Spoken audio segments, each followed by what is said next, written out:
ملا یعقوب تازه له چا څه غوښتي دي؟ آیا دغه غوښتنه به یې پوره شي که نه؟ بلاخوا فیض الله جلال څنګه ولې خوشې شو؟ دا ټول په همدې ویډیو کې وګورئ او سولا افغان یوټیوب چینل د راتلونکو ویډیوګانو لپاره سبسکرایب کړئ. لومړی دا چې د طالبانو د دفاع وزارت سرپرست مولوي محمد یعقوب مجاهد له هغو هیوادونو چې د افغانستان هلیکوپټرې ساتلې غوښتي دي چې یا د هلیکوپټرې افغانستان ته وسپاري.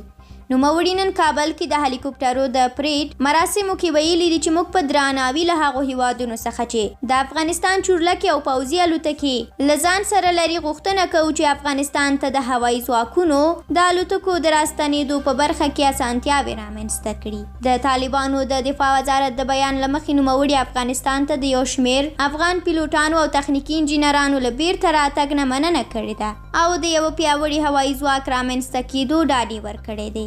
د طالبانو د هوایي ځواک قمندان مولوي امان الدین منصور یادو مراسمو ته ویلي دي چې اوس مهال د افغانستان د 209 پوځي الوتکو څخه 50 الوتنې ته چمتو دي. هغه زیاته کړې ده چې ځینې نورې الوتکې تر ترمیم لاندې دي.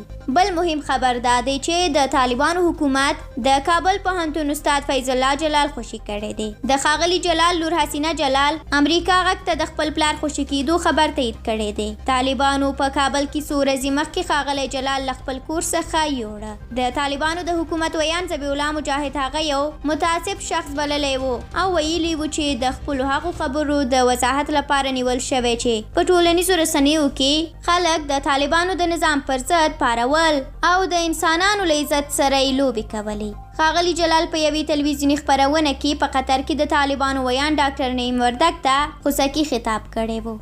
ډیره زیاته مننه له تاسو چې دا ویډیو مو تر اخره ولیده. تاسو د محمد یعقوب مجاهد دغه غوښتنه او د استاد جلال خوشې کېدل څنګه ارزوئ؟ خپل نظر انتقاد پیشنهاد مو د سولا افغان یوټیوب چینل د دغه ویډیو په کومنټ کې لیکلی شئ. تر بیا او بلې ویډیو د خدای په امان الله مو مل شه.